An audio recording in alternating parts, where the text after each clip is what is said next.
Welcome to this week's episode of Humans in 5. There's been a lot of side effects to our lives at home. People find themselves missing all manner of activities, and one of the normal things we used to do was head on down to the hair salon. As more and more people have been unable to go get their styles touched up, a new market for at-home DIY hair services has popped up. I've talked about the hair dyeing industry before, but today we're looking to explore one of the root causes of their big business. Salons and stores have started upping their game in terms of making at-home dye kits, particularly aimed at people looking to recolor some of those gray hairs that start to pop up, particularly as we get older. It's always interesting to see these new markets and products emerge, but where do those gray hairs come from in the first place? As we find ourselves continuing to negotiate the challenges of life these days, does stress have anything to do with it? The hairs that grow on our head have two major components. There is a hair shaft, which represents those strands of hair we see, and a hair root, which helps connect our hair to our scalp. Each hair root is surrounded by a follicle, which contains a pigment with cells called melanin, a pigmentation molecule that we've talked about before. These melanin molecules contribute to that natural hair color that we see particularly in our younger years, including blonde, red, brown, and black hair. As these colors fade away, so does our ability to contribute pigment or color to our hair shafts as they grow. As our hair shafts contain less and less melanin with age, our hair starts to grow in white, gray, or silver due to the absence of these melanin molecules.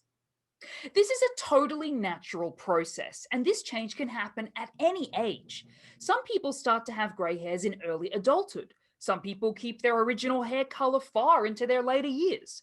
But many people worry that if they experience a lot of stress or uncertainty in their lives, maybe there's a chance that this age-related process will accelerate, resulting in more grey hair sooner than expected.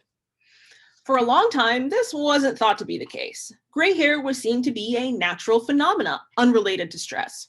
However, some new research out of Harvard published in Nature last year suggests that there might actually be a connection between stress and hair color. Dr. Ya-Chi Tzu and colleagues put some study mice under a range of stressful conditions, including things like restricting their movement. They found that as mouse stress levels increased, so did the amount of gray hair noticed on these mice.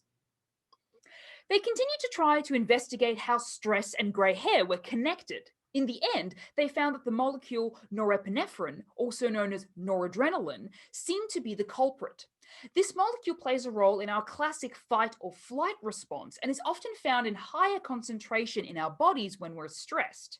The research team found that if they gave this molecule directly to mice, those mice started to have more and more grey hair.